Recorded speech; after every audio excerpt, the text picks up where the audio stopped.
सबसे पहले 5 minute 10 minute exam के टाइमिंग से लेट होने पे उन्हें गेट के बाहर रखा गया और गेट बंद कर दिया गया है।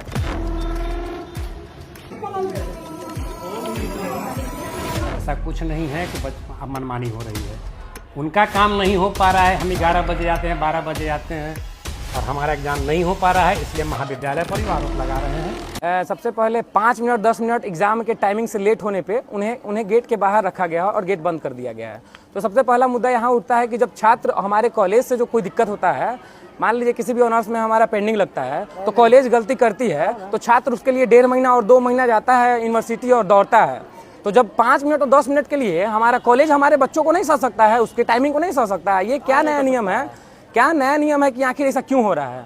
उसके लिए ये पूरा कॉलेज बना हुआ है छात्रों के द्वारा ही, बिना छात्र का। लोगों को पता नहीं था कि आज एग्जाम है? सब पता है, लेकिन ट्रैफिक जाम की वजह से 5 मिनट 10 मिनट लेट होना अनिवार्य है। एकदम काफ़ी है कि होता ही होता है। लेकिन सबसे बड़ी मुद्दा ये आती है कि जब कॉलेज का गलती छात्र सह सकता है तो छात्र का 1-2 छोटा मोटा गलती कॉलेज क्यों नहीं सह सकती है? मान लीजिए अभी विभाग द्वारा तो कहा जा रहा है कि चलिए एग्जाम लेते हैं। नहीं, वही डर है, क्योंकि देखिए यहाँ पे यही होता है, अपने मनमानी से सब कोई अपने मनमानी से सब कुछ कर लेता है। इसमें छात्र का कोई रोल नहीं है, बल्कि पूरा कॉलेज छात्र से ही और छात्राओं से ही चलता है। यहाँ पे अगर प्रिंसिपल हो या कोई भी स्टाफ हो तो क्या करेंगे आके, जब तक छात्र नहीं आएंगे तो यहाँ पे। लेकिन आज का गलती किसको मानते हैं? आज की गलती एकदम हम कॉलेज को ही ठहराएंगे, क्योंकि कॉलेज को ऐसा गलती नहीं करना चाहिए। देख लीजिए अभी भी कॉलेज का गेट बंद ही है और इसके वजह से। लेकिन विभाग द्वारा तो कहा जा रहा है कि एग्जाम में 1 से 2 घंटा लेट बच्चे पहुंचे। नहीं, एकदम 1 से 2 घंटा पहुंच ही नहीं सकता है कोई। एकदम पहले से ही बंद करके रखा हुआ था।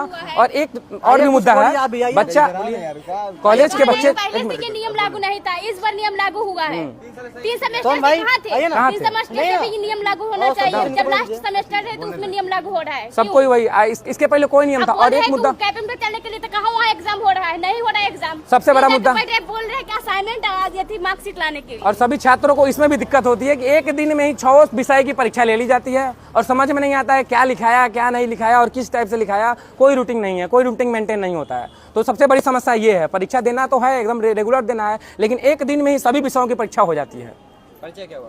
मेरा परिचय आदित्य कुमार हुआ, मैं छात्र कॉलेज सीजन कॉलेज का ही हूँ। और सबसे बड़ी तो बात यह है कि हमारे बिहार यूनिवर्सिटी अम्बेडकर यूनिवर्सिटी में अभी तक लगभग महज 5 सालों से बिहार छात्र संघ का चुनाव नहीं हुआ है। और सबसे बड़ी मुद्दा है कि जो कॉलेज में इस चीज़ की एकदम आवश्यकता है, अति आवश्यकता है, क्योंकि कॉलेज में छात्र छात्राओं का अहम भूमिका होता है राजनीतिक सीखने का। पॉलिटिकल साइंस की जो सब्जेक्ट है इसमें पढ़ाई होती है और जब तक बच्चा छात्र छात्राओं को अपने कॉलेज से राजनीतिक सीखने का कोई मतलब तत्पर नहीं मिलेगा, उसका कोई फायदा नहीं होगा। यही रीज़न है कि नेता का बेटा नेता बनता है।